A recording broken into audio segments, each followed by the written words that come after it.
Ngayon ay nasa bubong ako ng bahay ng mga magulang ko para maglinis ng mga tuyong dahon. Every month ay ginagawa ko ito kasi miya't miya nagbabagsak ng tuyong dahon ng mga punong ito. At dahil mukhang nalalapit na rin ang tagulan, so kailangan na rin maglinis palagi. Ang mga dahong yan ay bumabara sa alulod at nagkukos ng tulo sa loob ng bahay. Weird pero ganun talaga. At dahil mukhang malinis pa naman yung kabilang side, so hindi ko na siya ni-record. Itong side na lang na ito na talagang marumi ang ni-record ko. So tara, simulan na natin. By the way, ang attire ko nga pala ngayon ay naka-long sleeve ako. Para na rin iwas sa sunburn at sa mga kagat ng insekto. Usually, pag naglilinis ako, naka-singlet lang ako. Presko at komportable kasi ako pag yun lang ang suot ko. And also, syempre, naka-jogging pants. Pero natuto na ako kasi mga nakaraang panahon, puro kagat ako ng lamok. At saka sunburn after maglinis. So ngayon, long sleeve, baby.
So ngayon, naipon ko na itong mga tud dito sa isang sulok.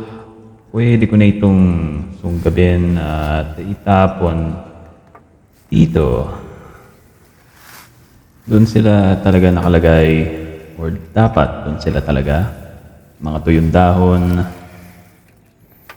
Diyan talaga lagi dapat sila. Kaso napupunta nga dito sa bubong namin at nagiging pahirap. Mas magiging mabilis ito kung itong isang kamay ko tumutulong rin sa pagsunggab. Kaso sa ngayon, nire-record ko kasi ito, kaya yung isang kamay ko, yun, hawak ng cellphone ko.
So, sa pagkakataong ito, na-realize ko na lang na sana dito pala ako nagsimula.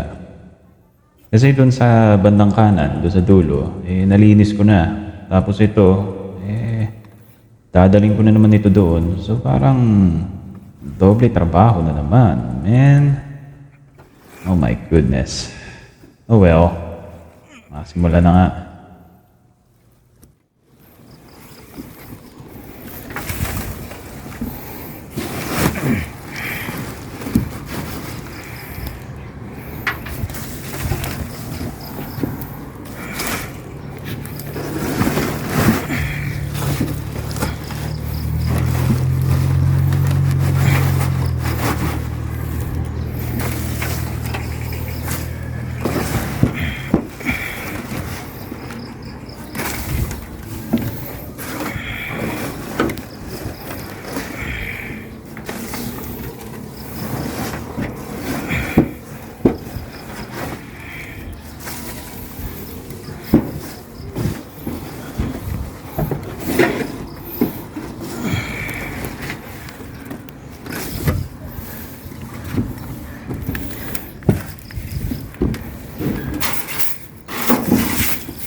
Alright, sa wakas, wala na mga dahon.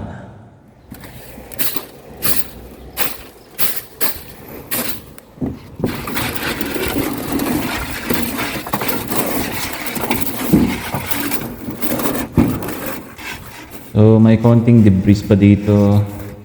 Kirain pa natin yung mga yan. Pero hindi ko na kailangang simutin lang ng mga yan kasi once na mulan, matatangay na yung mga yan at malilinis na rin yan.